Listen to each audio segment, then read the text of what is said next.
Salam, Shalom, Horas, Horas, Majelis Jemaat HKB Bandung, Resort Bandung Rio Martaninata, menyampaikan kepada kita semua, selamat hari Minggu. selamat hari Minggu.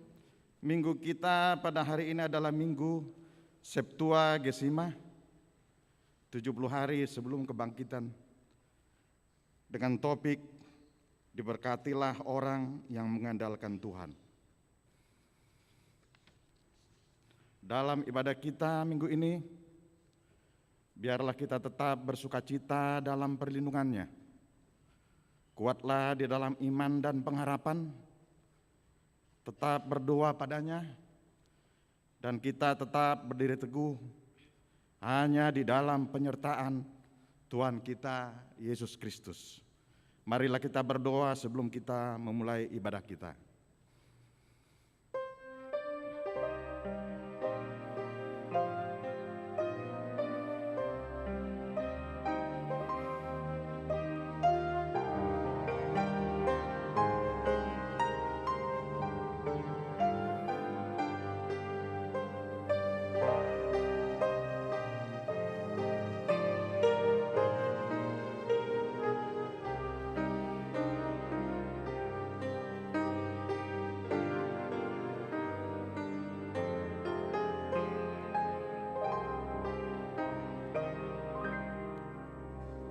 Amin. Mari kita memuji Tuhan, bernyanyi dari buku ND nomor 4 ayat 1 dan 2.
Di dalam nama Allah Bapa dan nama anaknya Tuhan Yesus Kristus dan nama Roh Kudus yang menciptakan langit dan bumi. Amin. Demikianlah kata Tuhan Yesus. Marilah kepadaku semua yang letih lesu dan berbeban berat. Aku akan memberi kelegaan kepadamu. Pikulah guk yang kupasan dan belajarlah kepadaku, karena aku lemah lembut dan rendah hati, dan jiwamu akan mendapat ketenangan. Haleluya.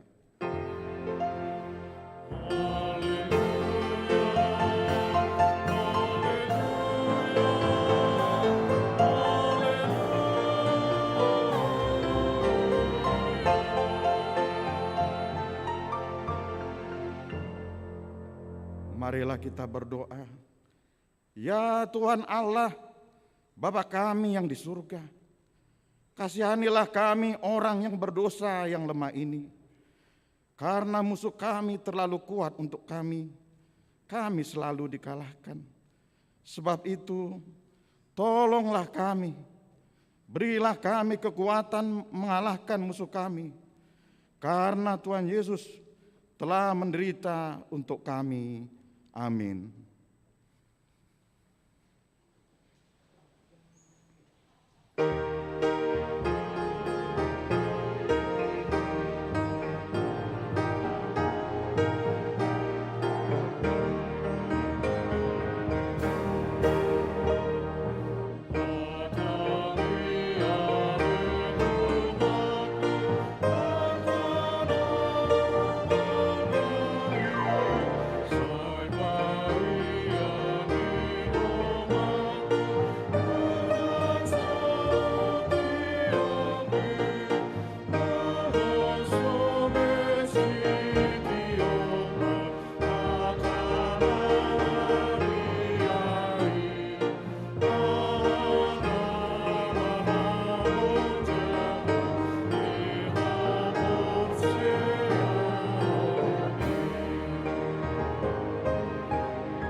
Marilah kita dengarkan hukum Tuhan yang ditetapkan pada minggu ini, yaitu titah ke-5 sampai titah ke-10. Titah ke-5. Hormatilah ayah dan ibumu, supaya lanjut umurmu di bumi yang diberikan Tuhan Allahmu kepadamu. Titah ke-6. Jangan engkau membunuh. Titah ke-7. Jangan engkau berzina. Titah ke-8. Jangan engkau mencuri. Titah ke-9. Jangan mengucap saksi dusta terhadap sesamamu manusia. Titah ke-10. Jangan mengingini rumah sesamamu. Jangan mengingini istrinya, atau hambanya laki-laki, atau hambanya perempuan, atau lembunya, atau keledainya, atau apapun yang dimiliki sesamamu. Demikian hukum Tuhan. Marilah kita memohon kekuatan dari Tuhan untuk melakukan yang sesuai dengan hukum-Nya. Ya Tuhan Allah, kuatkanlah kami untuk melakukan yang sesuai dengan hukum-Mu. Amin.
Marilah kita merendahkan diri di hadapan Tuhan untuk mengaku dosa-dosa kita. Ya Allah, Bapa kami yang Maha Kuasa dan Maha Pengasih, kami orang berdosa yang hina ini datang ke hadapan-Mu yang kudus dan mulia, mengaku dan meminta keampunan segala dosa dan kejahatan kami. Kami sering mendukakan Tuhan karena perkataan, pikiran, dan perbuatan kami yang tidak benar. Kami tidak mengasihi Engkau dengan segenap hati, dengan segenap kekuatan, dan dengan segenap akal budi kami. Dan kami tidak mengasihi sesama manusia seperti diri kami. Kami layak kena murka-Mu dan terkutuk selama-lamanya. Tetapi sekarang kami datang memohon keampunan dosa kami. Tolonglah kami agar kami dapat bertobat dan meninggalkan segala kejahatan kami, karena Yesus Kristus anak Allah yang tunggal dan karena nama-Mu yang kudus itu. Ya Allah, kasihanilah kami orang berdosa ini. Amin. Marilah kita mendengar janji Tuhan akan pengampunan dosa kita. Hanya sesaat lamanya aku meninggalkan engkau, tetapi karena kasih sayang yang besar, aku mengambil engkau kembali. Dalam murka yang meluap, aku telah menyembunyikan wajahku terhadap engkau sesaat lamanya. Tetapi dalam kasih setia abadi, aku telah mengasihani engkau, firman Tuhan penebusmu. Kemuliaan bagi Allah di tempat yang maha tinggi. Amin.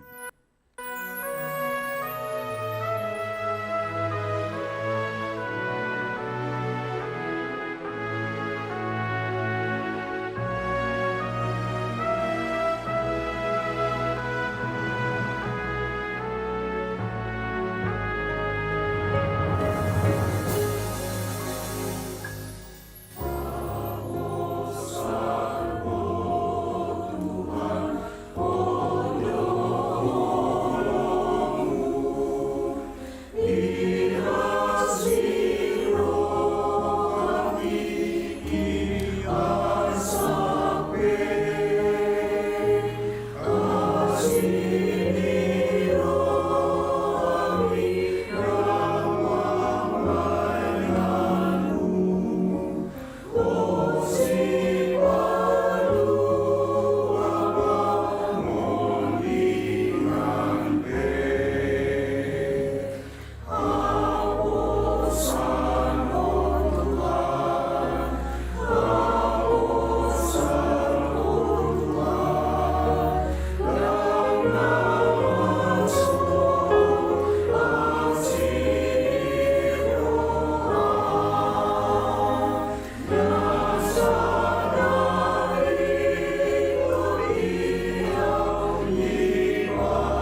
Epistel pada minggu ini tertulis dalam Matius 4 ayat 23 sampai dengan ayat 25.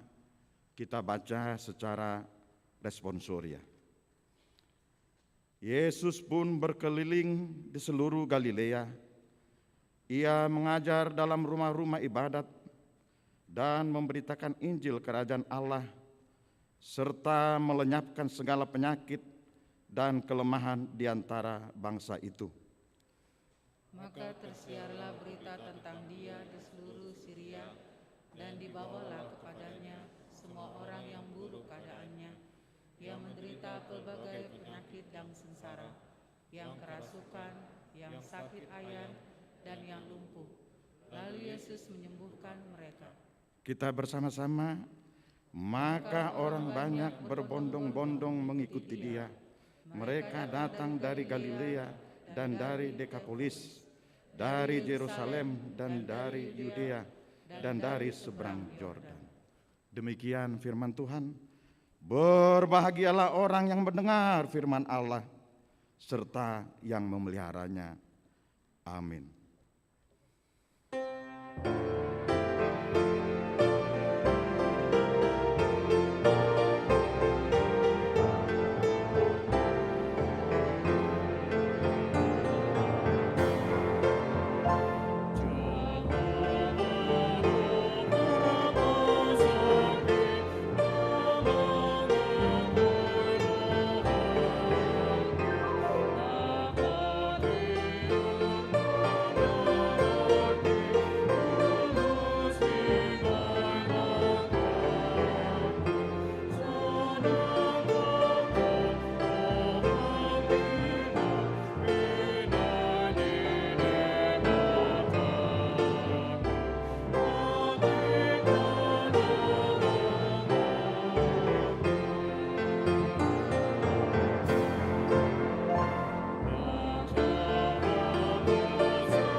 Marilah kita bersama-sama mengaku iman kepercayaan kita sebagaimana teman-teman seiman di seluruh dunia. Kita bersama-sama mengucapkannya. Aku percaya kepada Allah, Bapa yang Maha Kuasa, Khalik langit dan bumi. Aku percaya kepada Yesus Kristus, Anaknya yang tunggal Tuhan kita, yang dikandung daripada Roh Kudus, lahir dari anak darah Maria, yang menderita sengsara di bawah pemerintahan Pontius Pilatus, disalibkan, mati dan dikuburkan, yang turun ke dalam kerajaan maut. Pada hari yang ketiga, bangkit pula dari antara orang mati, naik ke surga, duduk di sebelah kanan Allah, Bapa yang Maha Kuasa. Dari sana akan datang kelak untuk menghakimi orang yang hidup dan yang mati. Aku percaya kepada Roh Kudus dan adanya satu gereja yang kudus, persekutuan orang kudus, pengampunan dosa, kebangkitan daging, dan hidup yang kekal. Amin.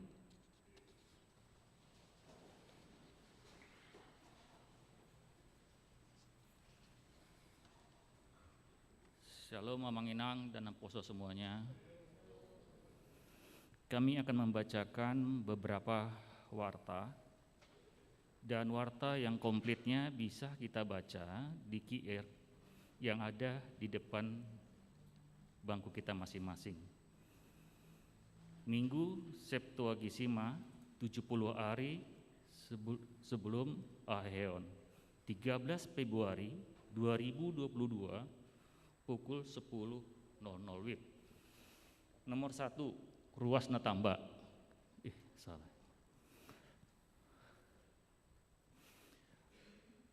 mamuka sian ari Minggu darion nungga gabe ruas nih data ima keluarga Elpan M Sitanggang Rodame Boris Barani Nasida Rosian HKBP Balata Resort Balata Jala Inganan Nasida Nuaing di Taman Holis Indah C5 nomor 60 HP 0821 Suasada Sada 726 2261 masuk tuik D6 Bansel. Nomor 2 keluarga Leslie Lifson Sitanggang Sinta Flora Borsian Rap Dohot Tuluh Halak Yanakonna Nasida Rosian HKBP Jati Sampurna Resort Jati Sampurna Jala Inganan Nasida Nuaing di Jalan Sanggar Kencana Sepulsia nomor 6 HP 0812 8535 2762 masuk tuwek Dewalu Bypass Timur.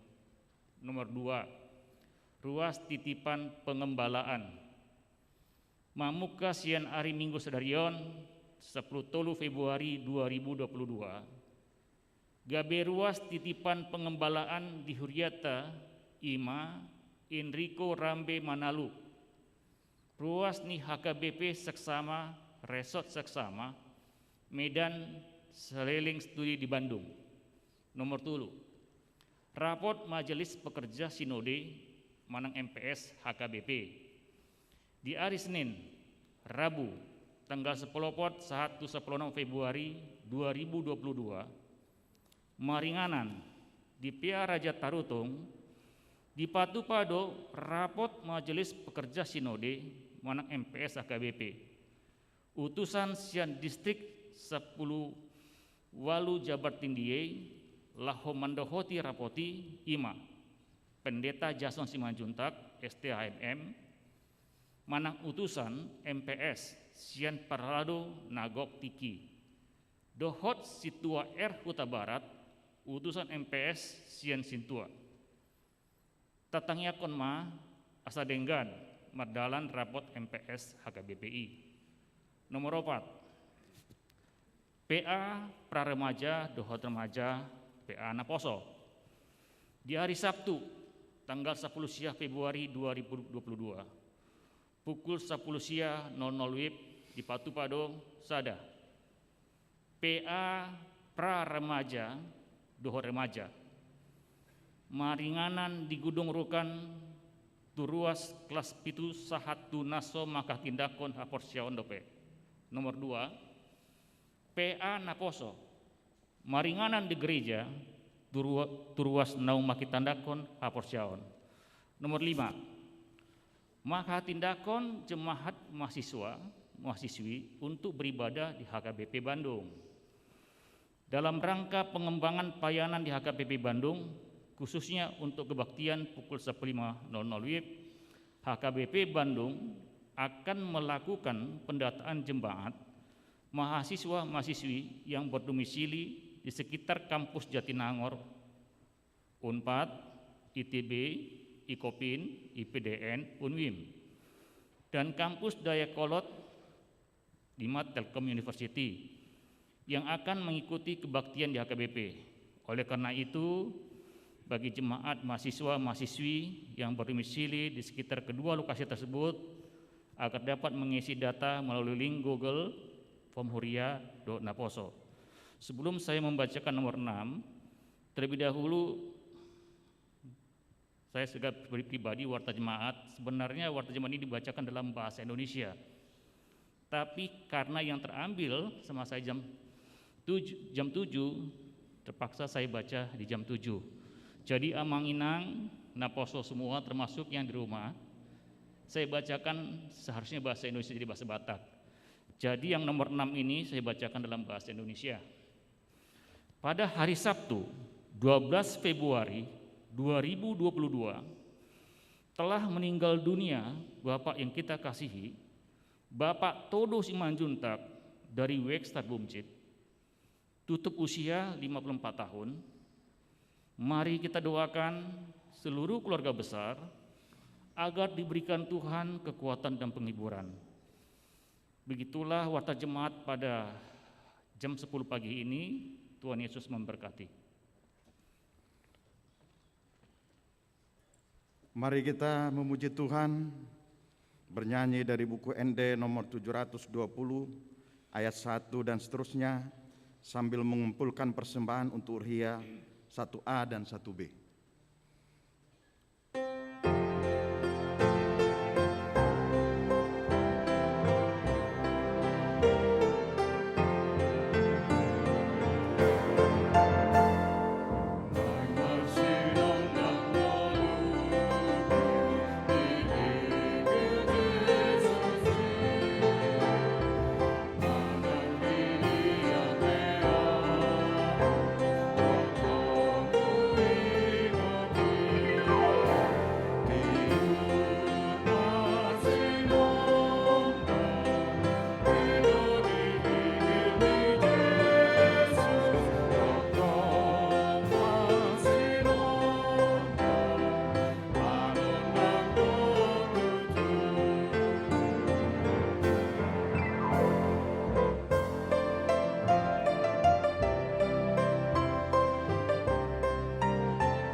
Damai sejahtera Allah yang melampaui segala akal akan memelihara hati dan pikiranmu di dalam Kristus Yesus Tuhan kita. Amin. Firman Tuhan bagi kita tertulis di dalam Yeremia 17 ayat 5 sampai ayat yang ke-10. Saya akan membacakannya kepada kita semua. Beginilah firman Tuhan. Terkutuklah orang yang mengandalkan manusia, yang mengandalkan kekuatannya sendiri, dan yang hatinya menjauh daripada Tuhan. Ia akan seperti semak bulus di padang belantara. Ia tidak akan mengalami datangnya keadaan baik. Ia akan tinggal di tanah angus, di padang gurun, di negeri padang asin yang tidak berpenduduk. Diberkatilah orang yang mengandalkan Tuhan, yang menaruh harapannya pada Tuhan. Ia akan seperti pohon yang ditanam di tepi air, yang merambatkan akar-akarnya ke tepi batang air, dan yang tidak mengalami datangnya panas terik, yang daunnya tidak menghijau, yang tidak khawatir dalam tahun kering, dan yang tidak berhenti menghasilkan buah. Betapa liciknya hati, lebih licik daripada segala sesuatu. Hatinya sudah membatu. Siapakah yang dapat mengetahuinya? Aku, Tuhan yang menyelidiki hati, yang menguji batin, untuk memberi balasan kepada setiap orang setimpal dengan tingkah lakunya, setimpal dengan hasil perbuatannya. Demikianlah firman Tuhan bagi kita. Saudara-saudari, kita merasa bahwa di dalam kehidupan ini tentu kita tidak bisa berjalan sendiri. Kita membutuhkan Tuhan sebagai penolong kita. Kita juga merasa bahwa semua kemampuan, kekuatan, pikiran kita ada batasnya. Dan juga perlu diingat, situasi keadaan kita sekarang ini, ada yang mengatakan ibarat seperti roda.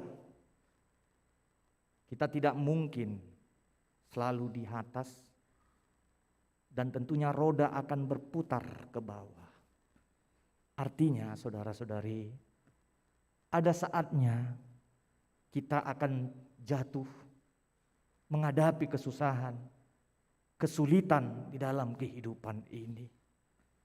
Tetapi kita yakin bahwa semuanya itu bisa kita lewati karena ada Tuhan yang memberikan kepada kita kekuatan dan kuasa. Dan tentunya kita yakin semuanya masalah-masalah sulit yang kita hadapi akan terselesaikan dengan baik. Inilah yang menjadi isi nas khotbah bagi kita saat ini, yang mengingatkan kita supaya kita mau mengandalkan Tuhan. Ketika kita mau mengandalkan Tuhan, tentu kita pun mempersiapkan diri kita, membangun diri kita untuk mau bersekutu dengannya, dan selalu rindu mendengarkan firman Tuhan. Bukan hal yang sulit lagi jika kita lihat di dalam kehidupan sekarang ini untuk mendengarkan firman Tuhan. Karena kita terbantu dengan adanya teknologi informasi, kita dapat membuka channel YouTube, kita mendengar khotbah renungan pagi. Demikian juga dengan orang-orang saudara-saudara kita, teman-teman kita yang selalu membagikan sapaan pagi. Kita dapat membacakannya itu di dalam hati kita dan kita mengamalkannya, menerapkannya di dalam kehidupan kita sehari-hari. Tetapi yang mau saya katakan di situ, saudara-saudari, begitu pentingnya di dalam kehidupan kita firman Tuhan itu. Dan firman Tuhan itulah yang menyadarkan kita, hanya Tuhanlah yang perlu kita andalkan di dalam kehidupan ini.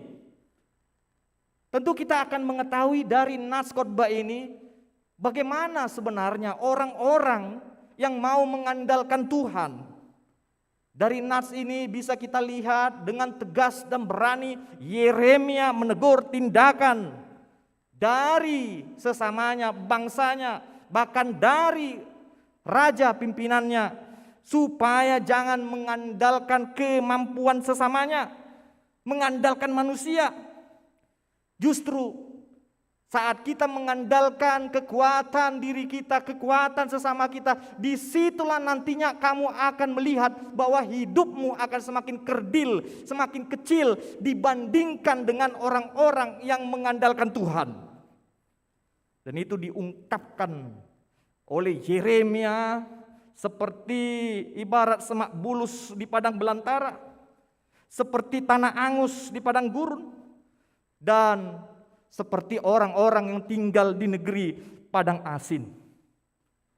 Saudara-saudari, kita tahu bahwa sebenarnya kita adalah makhluk sosial. Jika dikatakan makhluk sosial berarti dia bersosial, berarti dia tidak lepas dari keberadaan dari sesamanya yang akan menolong dia. Bukan berarti nas khotbah kita saat ini mengatakan tidak perlu lagi kita untuk bersosial, bersahabat dengan saudara-saudara kita.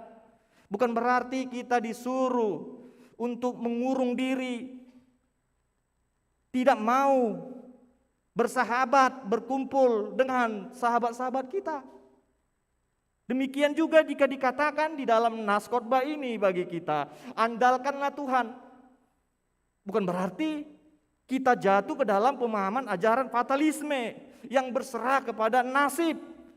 Biarlah nasib yang berbicara. Mau kemana kehidupan saya ini? Karena saya tahu mengandalkan Tuhan bukan seperti itu. Tanpa berusaha.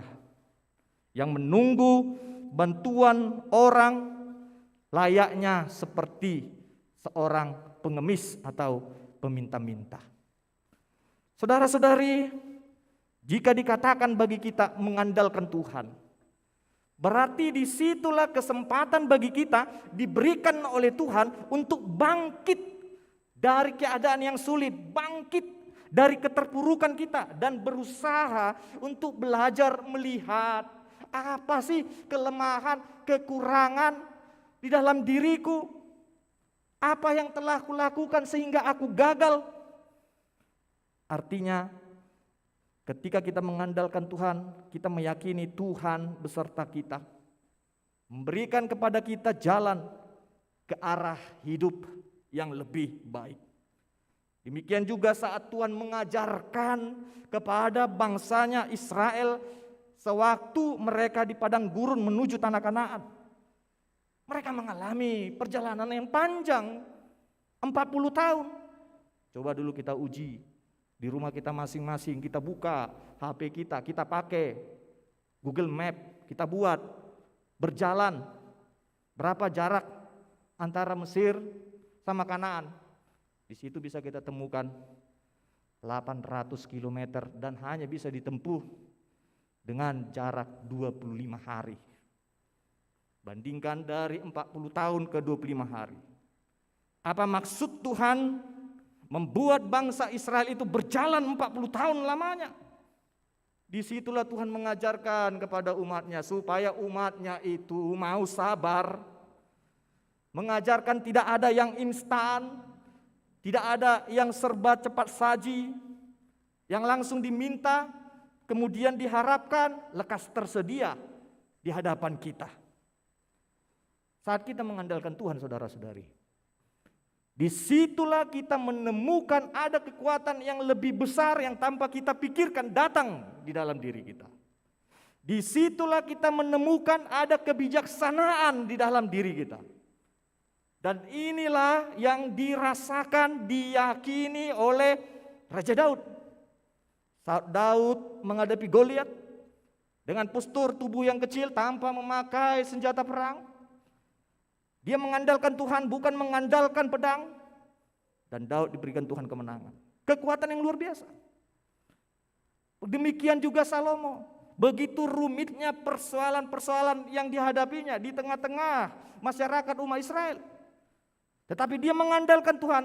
Kemudian Tuhan memberikan kepadanya kebijaksanaan, kepintaran yang luar biasa. Dan takjubnya, dia bisa memberikan keputusan-keputusan yang baik, yang adil, dan yang benar bagi seluruh umat Israel pada saat itu. Itulah kuasa dari orang-orang yang mau mengandalkan Tuhan. Nah, sekarang yang perlu kita renungkan, saudara-saudari, sudah sampai di mana pencapaianmu? Sudah sampai di mana pencapaian kita di dalam hidup kita ini? Apakah kamu sudah merasakan semua kekuatan, kemampuan yang luar biasa itu saat kita mengandalkan Tuhan? Apakah kamu sadar dahulunya kamu adalah orang yang lemah? Dahulunya kamu adalah orang yang kurang percaya diri, yang hanya selalu bergantung kepada orang tuamu, bergantung kepada orang lain. Dan buktinya sekarang ini kamu melihat kamu adalah orang yang mandiri, orang yang kuat, yang dewasa, yang tidak mau cepat putus asa. Terkadang saudara-saudari, semua pencapaian yang kita miliki, baik itu harta, baik itu usaha, pekerjaan yang kita lakukan, kedudukan, demikian juga kita juga mampu menjalani kehidupan ini dengan usia yang panjang, tanpa kita sadari semuanya itu adalah berkat dari Tuhan, adalah pertolongan dari Tuhan. Coba kita memperhatikan saudara-saudari, orang-orang yang ada di sekitar kita. Banyak orang yang sudah bekerja, berusaha yang keras, bahkan rajin berdoa, tetapi tidak seberhasil pencapaian hidup yang kita terima.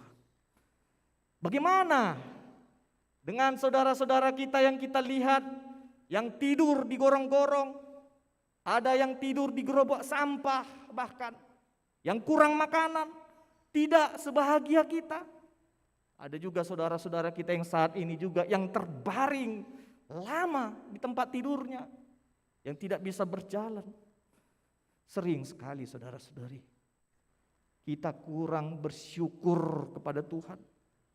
Bahkan sering sekali saat kesulitan datang di dalam diri kita, kita putus asa, bersungut-sungut, tidak mau berusaha dan cepat menyerah. Demikian juga yang dilakukan oleh bangsa Israel. Saat mereka di dalam perjalanan di gurun, mereka semuanya ragu-ragu. Mereka juga melakukan sinkritisme pada saat di Yerusalem. Menyembah berhala, menduakan hati Tuhan. Tapi mereka tidak sadar semuanya pencapaian yang mereka terima itu berkat dari Tuhan, perlindungan dari Tuhan. Disinilah bisa kita lihat bagaimana Yeremia itu belajar dan menyatakan keimanannya. Ayo, mari kita mengandalkan Tuhan di dalam kehidupan ini. Sadarlah bahwa seluruh keberadaan kita ini tidak terlepas dari peranan Tuhan. Mungkin kita melihat ada pencobaan yang dikuasai oleh dunia ini. Tapi sadarkah kita bahwa seluruh pencobaan itu datang tidak melebihi kekuatan manusia.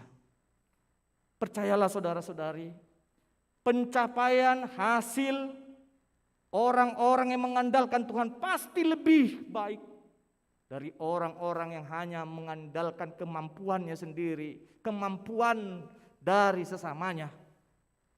Mari kita dalami isi kitab Yeremia ini. Firman Tuhan berfirman kepada Yeremia, jika kita membaca mulai dari pasal yang pertama. Tuhan berfirman, hai Yeremia, dari sejak kandungan kamu telah kupilih, kupanggil untuk menjadi seorang nabi, pemberita kebenaran firman-Ku. Tapi sadarkah saudara-saudari, Yeremia tidak senang dengan panggilan itu. Dia merasa ini adalah pekerjaan yang berat. Sehingga dia pun memberanikan diri, tidak menikah, meninggalkan keluarganya. Dia tahu yang dia hadapi adalah umatnya Israel ini, orang-orang yang kasar, orang-orang yang tidak mau mematuhi, menaati firman Tuhan. Jemaat yang terkasih di dalam nama Tuhan Yesus Kristus, Nabi Yeremia ini sebenarnya sudah hidup sejak masa Raja Yosia, di mana Raja Yosia pada masa kejayaannya, dia melihat bahwa kehidupan umatnya sudah bobrok.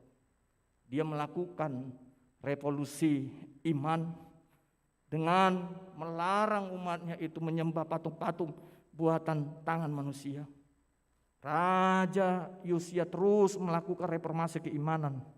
Tetapi saudara-saudari, tindakan Raja Yosia yang mengubah hidup bangsa Israel ini tidak bertahan lama, karena pengganti dari Raja Yosia yang bernama Yoyakim tidak memperdulikan hidup bangsanya Israel. Bangsa Israel kembali berdosa dan melakukan sinkretisme, penyembahan pada berhala. Bukan hanya itu saja, Raja Yoyakim dengan kejam membakar kitab yang berisikan firman Tuhan yang telah disampaikan oleh Nabi Yeremia. Artinya dari sini bisa kita lihat, saudara-saudari, tidak ada rasa takut Yoyakim pada Tuhan. Karena Yoyakim merasa dirinya lebih hebat dari Tuhan. Bahkan dia mencoba untuk menyingkirkan keberadaan Tuhan dari tengah-tengah kehidupan manusia. Bayangkanlah saudara-saudari, jika ada orang, ada raja, ada penguasa seperti Yoyakim saat ini. Yoyakim adalah orang dengan tipe pribadi yang menaburkan kebencian, ketakutan, teror, supaya orang-orang meninggalkan imannya kepada Tuhan. Orang seperti Yoyakim ini pasti tidak memiliki kasih di dalam hidupnya. Kejahatan selalu menguasai hidupnya.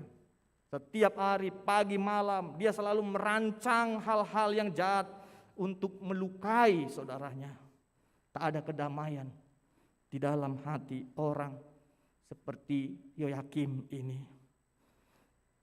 Saudara-saudara yang terkasih di dalam nama Tuhan Yesus Kristus, Tuhan tentunya tidak akan membiarkan orang-orang jahat seperti Yoyakim ini.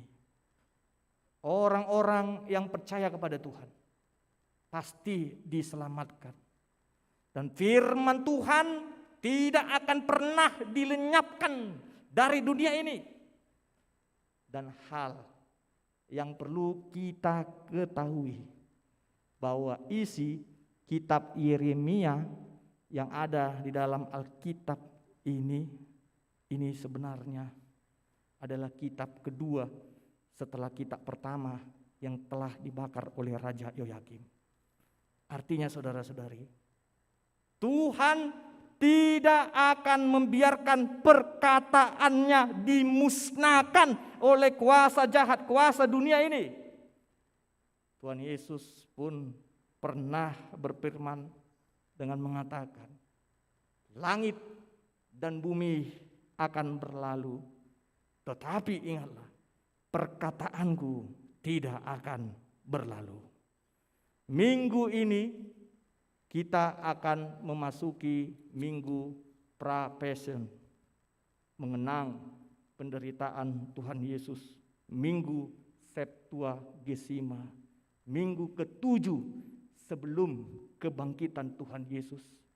Minggu-minggu ini akan menyadarkan diri kita, di mana saat-saat kita mengandalkan Tuhan, kita memaknai kehidupan ini, bahwa Tuhan telah mengalahkan kuasa yang lebih besar yang ditakuti oleh manusia, yaitu kuasa maut, kematian.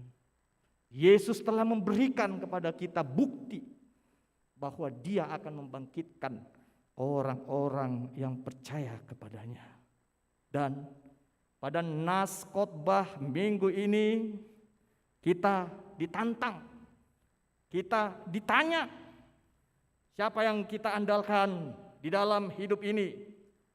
Firman Tuhan mengatakan bagi kita, jangan andalkan manusia, tetapi andalkanlah Tuhan. Dan di dalam nas ini kita melihat bagaimana indahnya digambarkan hidup orang-orang yang mengandalkan Tuhan, dan bagaimana kutukan-kutukan yang diterima di ujung, di akhir kehidupan orang-orang yang tidak mengandalkan Tuhan itu.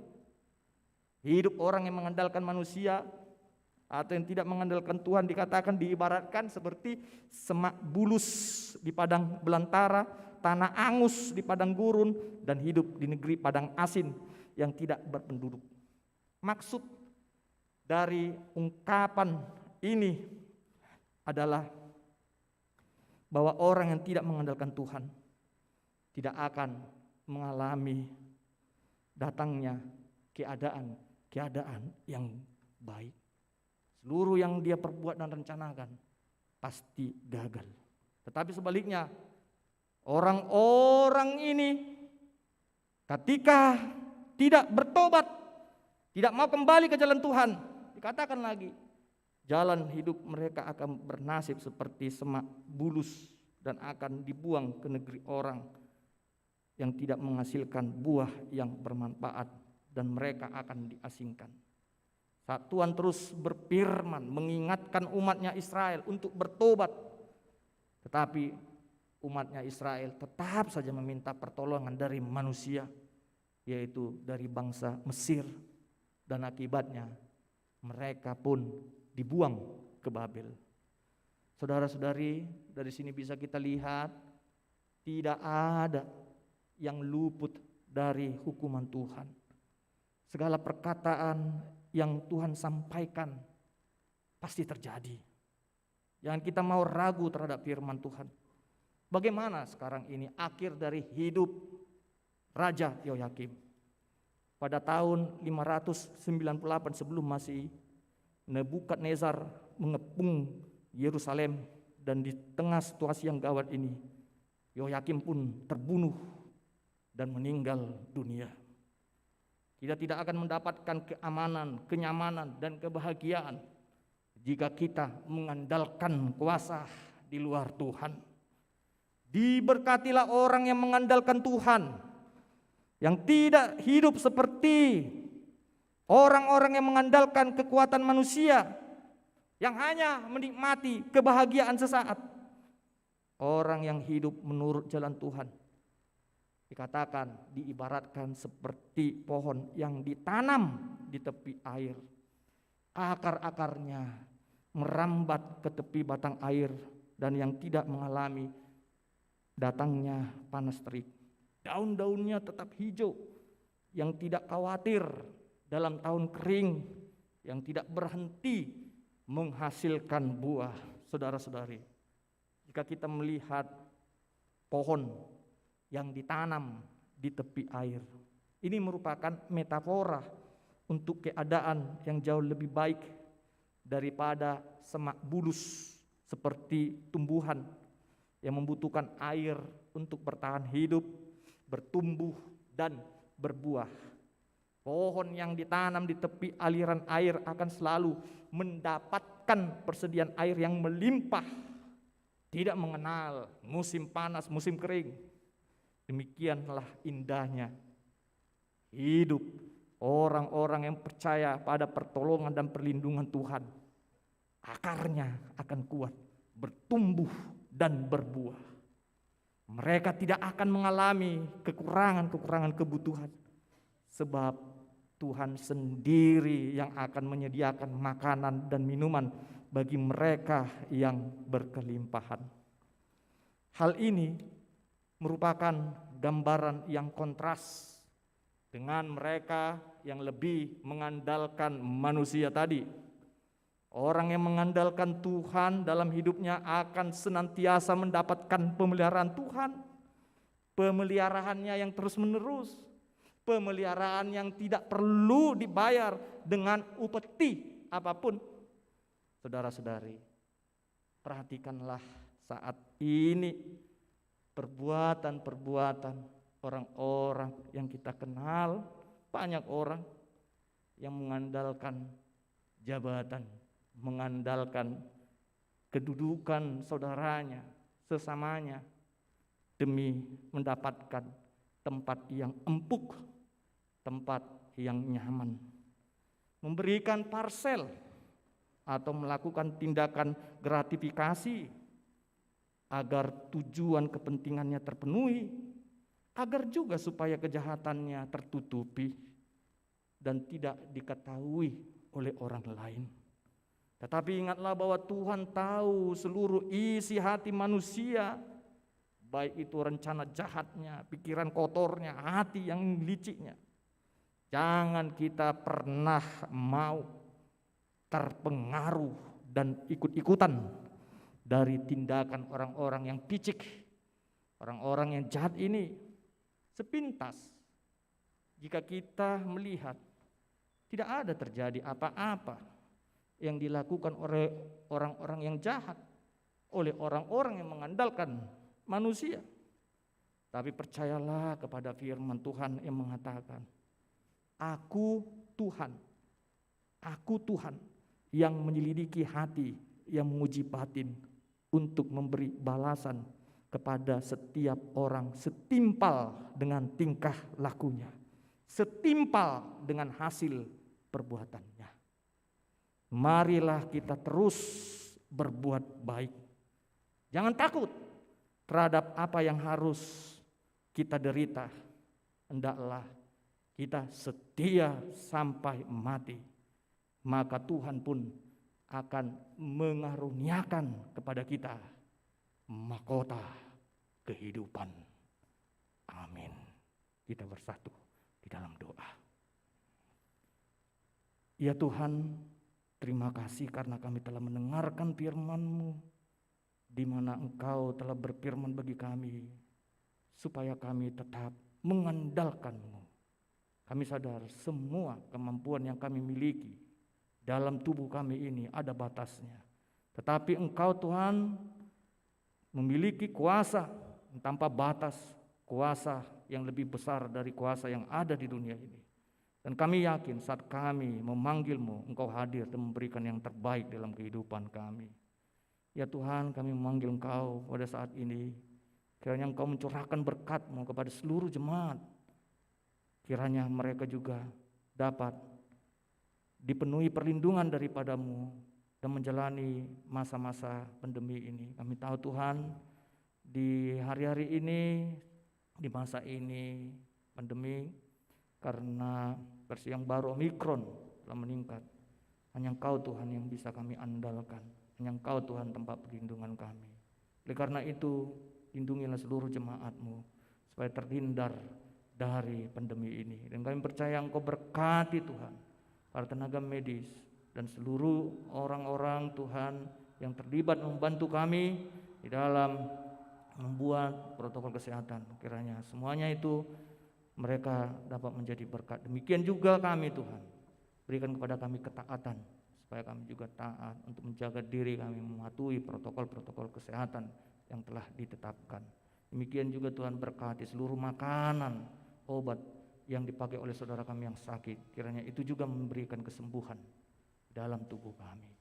Ya Tuhan Allah Bapa kami juga mendoakan seluruh jemaat-Mu ini, baik juga ketika para pemuda-Mu ini sedang mencari pasangan hidupnya. Engkau tunjukkan Tuhan supaya mereka dapat membangun keluarga, bangun rumah tangga yang bergumul dalam keadaan ekonomi. Engkau cukupi kebutuhan hidupnya.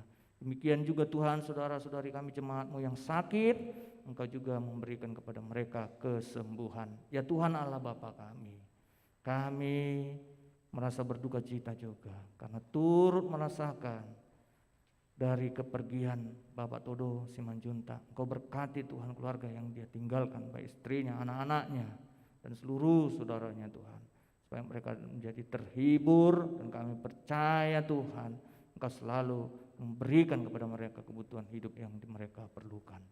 Ya Tuhan Allah Bapa kami, demikian juga saat kami akan kembali pulang ke tempat kami masing-masing melakukan segala aktivitas kami, Berkati hidup kami, jadikan segala pekerjaan kami menjadi kemuliaan bagi nama-Mu. Dalam nama Tuhan Yesus kami berdoa. Amin. Kita bernyanyi dan disinilah kita mengumpulkan persembahan kita ke pusat.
Marilah kita berdoa untuk menyerahkan persembahan kita kepada Tuhan. Ya Allah, Bapa kami yang di surga, kami mengaku bahwa Tuhan adalah sumber dari segala karunia yang melimpah dalam kehidupan kami masing-masing. Sebahagian daripada karunia itu, kami serahkan kembali sebagai persembahan kepada Tuhan. Terimalah dan berkatilah persembahan umat-Mu ini, agar dapat kami pergunakan untuk pekerjaan dan pelayanan kerajaan Tuhan di dunia ini. Bukalah hati kami untuk mengenal betapa banyak berkat dan karunia yang kami peroleh dari Tuhan, supaya kami senantiasa bersyukur kepadamu, di dalam nama Yesus Kristus Tuhan kami. Amin. Tuhan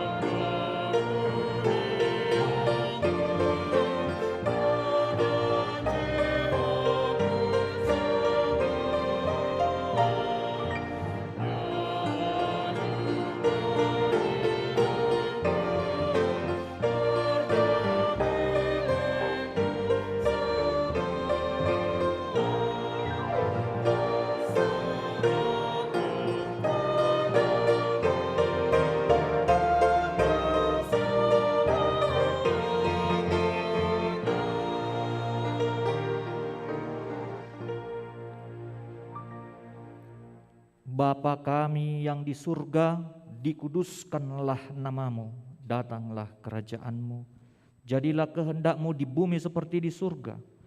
Berikanlah kami pada hari ini makanan kami yang secukupnya, dan ampunilah kami akan kesalahan kami, seperti kami juga telah mengampuni orang yang bersalah kepada kami. Dan janganlah membawa kami ke dalam pencobaan, tetapi lepaskanlah kami daripada yang jahat.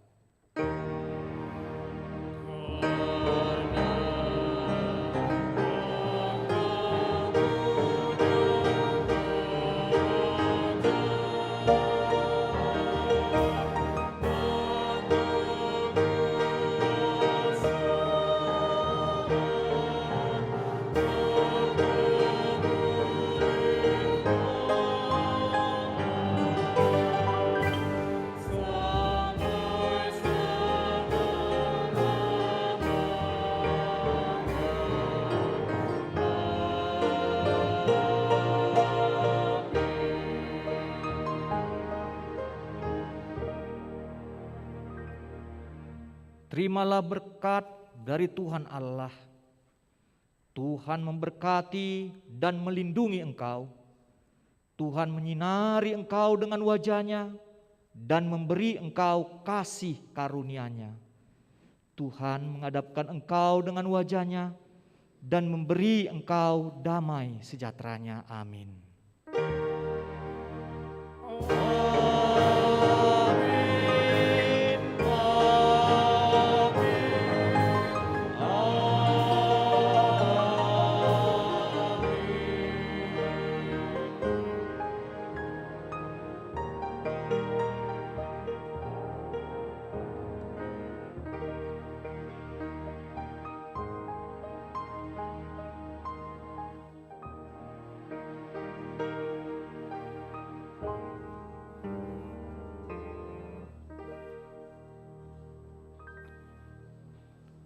Tata cara meninggalkan gereja setelah ibadah sesuai